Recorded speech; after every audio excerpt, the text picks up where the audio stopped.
Bonjour à toutes et à tous et bienvenue pour cette deuxième édition de mes coups de cœur, cette fois pour l'été 2018. Je vous parlerai de séries, de jeux de rôle sur YouTube, du Seigneur des Anneaux et de conseils de lecture.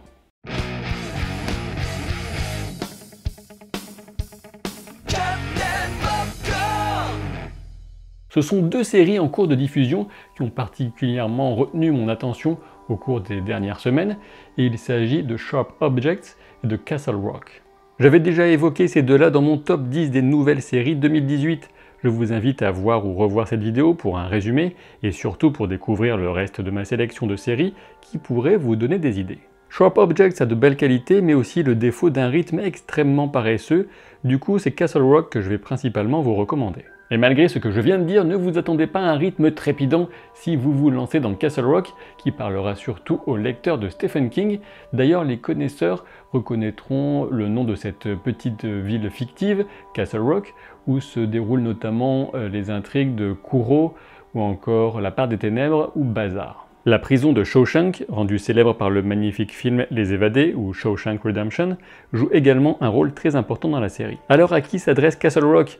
À celles et ceux qui ont suffisamment de patience pour apprécier une intrigue qui oscille entre drame psychologique et petites touches de surnaturel. On peut affirmer qu'il s'agit d'une série à mystère et qu'on est à l'affût du moindre indice pour comprendre un événement marquant de la jeunesse du personnage principal. Castle Rock est servi par une belle distribution et une réalisation sobre qui s'est posé l'ambiance décrépite et vaguement dérangeante d'une petite ville qui préfère ignorer ses démons et poursuivre sa lente agonie. Et même si on le voit trop peu, j'ai beaucoup apprécié revoir Terry O'Quinn, inoubliable Locke de Lost. Alors bien évidemment, il y a des tas de clins d'œil ou easter eggs, si vous préférez, pour ceux qui connaissent vraiment bien Stephen King, mais il n'est nul besoin de parfaitement connaître cet univers, justement, d'avoir lu ses livres pour vous lancer et pour apprécier la série. Et au moment de publier cette vidéo, sachez que 6 des 10 épisodes ont été diffusés, ça se passe sur la plateforme Hulu. Et même si mon avis va forcément évoluer au fur et à mesure des derniers épisodes, d'ailleurs j'espère que le rythme va un peu monter en puissance sur les 3 derniers, je suis d'ores et déjà sûr que je suivrai jusqu'au bout, puisque j'ai été quand même bien accroché, et j'aimerais connaître les tenants et les aboutissants de tous les mystères qui se trament dans cette petite ville. Je reviens un peu sur Sharp Objects pour que mon avis sur cette mini-série HBO ne soit pas mal compris.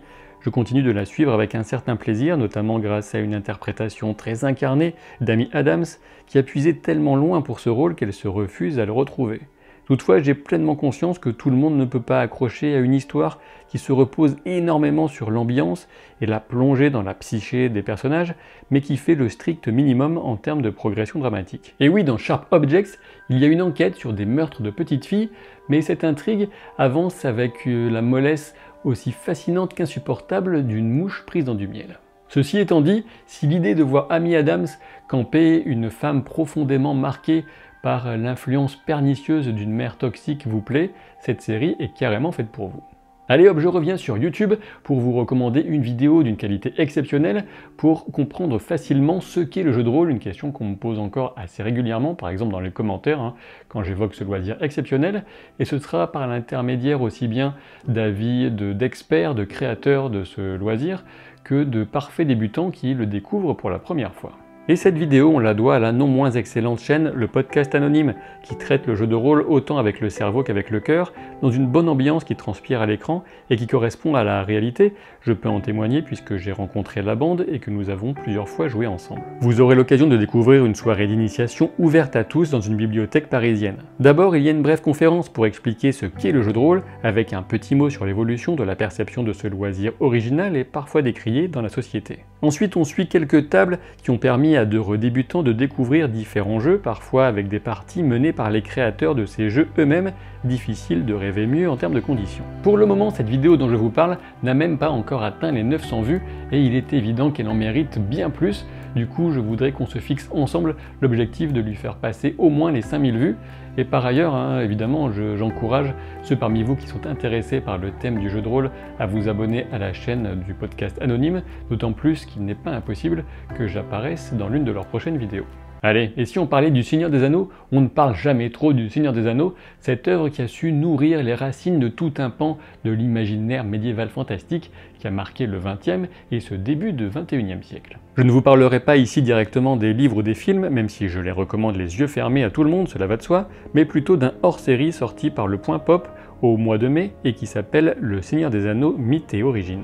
Ce hors-série est vraiment passionnant pour ceux qui connaissent Le Seigneur des Anneaux et qui ont envie d'aller un peu plus loin dans l'analyse des thèmes, des personnages et des inspirations de l'auteur entre autres. Pour tout vous dire, il est très rare que j'achète des magazines depuis l'avènement de l'ère d'Internet. J'ai certainement tort, je ne dis pas le contraire, mais quoi qu'il en soit, pour celui-ci, je m'étais laissé tenter au détour d'une boutique d'aéroport alors que j'étais du retour du Bordeaux Geek Festival en compagnie de l'excellent Thibaut de la chaîne GastronoGeek. Et dans ce hors-série, vous trouverez non seulement des textes bien écrits et documentés, mais aussi des illustrations de John Howe, l'un des maîtres du genre qui a notamment assuré le rôle de directeur artistique sur les 2 trilogies de Peter Jackson. On y parle un peu de la vie de J.R.R. Tolkien, de l'impact de la Première Guerre mondiale sur son œuvre, de la nouvelle traduction française, de la cartographie, des thèmes portés par les différents personnages, de la place de la femme dans le récit, ou encore de la façon dont Tolkien dépeint l'influence du mal et le risque de corruption qui accompagne toute forme de pouvoir. Ce hors-série m'a vraiment ramené au cœur des terres du milieu, tout en m'ouvrant des perspectives sur différents sujets,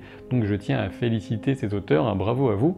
Vous le trouverez en librairie au tarif de 7,90 €. Pour mon dernier coup de cœur de cette vidéo, ou mes 2 derniers coups de cœur, on va voir, eh bien on reste dans les livres. Alors je sais c'est assez risqué de parler de livres sur YouTube, mais je suis sûr que parmi vous, il y a quand même un bon nombre de lecteurs, et vraiment je vous encourage à vous replonger dans un bon livre, dans un bon récit, avec un livre entre les mains, si vous ne vous êtes pas prêté à cette expérience depuis longtemps. Et ce que je vais vous conseiller ici est une saga qui fait partie, pour beaucoup de ceux qui la connaissent, du panthéon de la fantasy mondiale, toutes œuvres confondues. Il s'agit de The Malazan Book of the Fallen, une série dont le premier tome a connu une nouvelle traduction aux éditions Léa, que vous trouverez sous le nom Le Livre des Martyrs, tome 1, Les Jardins de la Lune.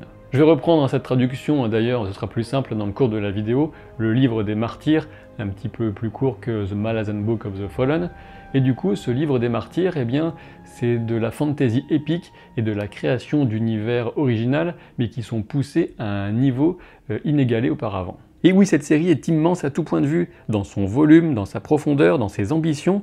La forme est assez exigeante d'ailleurs, c'est très bien écrit, mais l'auteur Steven Erikson ne craint jamais de plonger dans des questionnements très poussés sur l'humanité. Vous le verrez si vous tentez l'aventure, au gré de ce récit, on alterne entre des moments intenses de vie intérieure de personnages fascinants et des moments de bravoure épique, des batailles, des combats, comme je n'en avais jamais lu auparavant. Steven Erikson est archéologue de formation et ça se ressent dans sa création de monde qui plonge ses racines dans des millénaires de civilisations qui ont eu le temps d'atteindre leur apogée puis de s'effondrer bien avant le déroulement des événements du livre au présent. Il est intéressant de savoir que cette saga trouve ses origines dans une partie de jeu de rôle qui a été menée par Steven Erikson, même s'il a justement cherché depuis le début à détourner les clichés habituels de la fantasy et l'impact formidable de Donjons et Dragons sur ce genre, que ce soit sur les romans, les jeux vidéo ou les films et séries.